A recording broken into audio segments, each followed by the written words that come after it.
با نزایەکی تر وەرگرین لە کاتی سەردانیکردنی کەسێکی نەخۆش. ئەوەش بریتە لە ئەذهب البأس رب الناس واشفي أنت الشافي لا شفاء إلا شفاؤك شفاء لا يغادر سقما.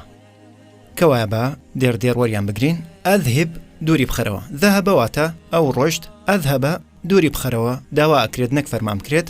البأس بەس واتە نەخۆشی، البأس نەخۆشیەکە ئەوە واتە ئەم نەخۆشیە. ئەذهب البأس نەخۆشیەکە دوور بخەرەوە. رب الناس ئەی پەروەردگاری خەڵکی.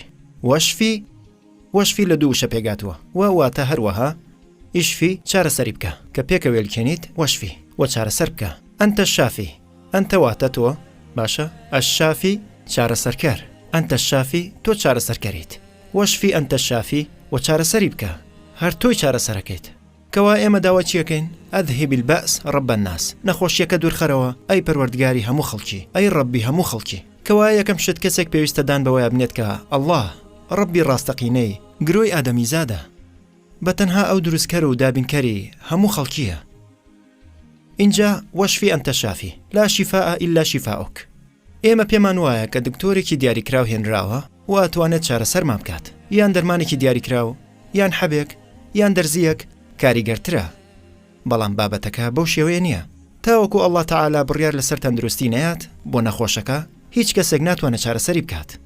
لا شفاء إلا شفاؤك. هیچ چارەسەرێک نییە بێجگە لە چارەسەری تۆ. شیفا واتە چارەسەر، لا شیفا چارەسەر نییە، ئیلا بێجگە لە شیفاؤکە چارەسەری تۆ. شیفاءن چارەسەرێک کە چارەسەرێکی وای پێ بدرێت بە شێوەیە کە لا یغادر واتە کە هیچ جێنەهێڵێت یان هەرگیز هیچ پاژماوەیەک جێنەهێڵێت. سەقەمە سەقەم واتە نەخۆشی. شیفاءن لا یغادر سەقەمە. ئەوە نزایەکی زۆر جوانە. لە ڕاستی ئێمە نازانین چۆن داوا بکەین لە ئەڵڵا سوبحانەهو وتەعالا و پێغەمبەر صلی الله عليه وسلم هەموو نزاکانی فێر کردوین بە وردەکاریەوە کە هەموو لایەنەکان لە خۆ ئەگرێت. لەبەرەوە سبحان الله ڕستەی کۆتایی بریتیە لە شیفاءن لا یغادر سەقەمە. ئەوە ژواتە ئەی خوای پەروەردگار چارەسەرێکمان پێ ببەخشە کە هیچ ئاساوار و کاریگەریەکی لاوەکی نەخۆشیەکە جێ نەهێڵێت لە دوای چاکبوونەوە. بۆ نمونە کەسێک چارەسەرێکی وەرگرتووە بۆ ئازاری گەدا و ڕزگاری بووە لەو ئازارە، بەڵام ئێستای تر برسێتێکەشی نەما. جا ئەمەش هەڵبژارنێکی تری جوانی وشەکانی پێغەمبەرە صلی الله عليه وسلم.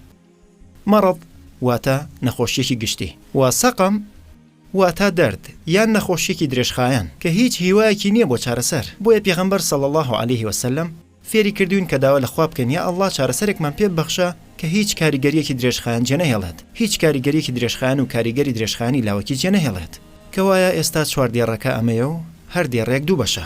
ئەذهب البأس رب الناس واشفي أنت الشافي لا شفاء إلا شفاؤك شفاء لا يغادر سقما.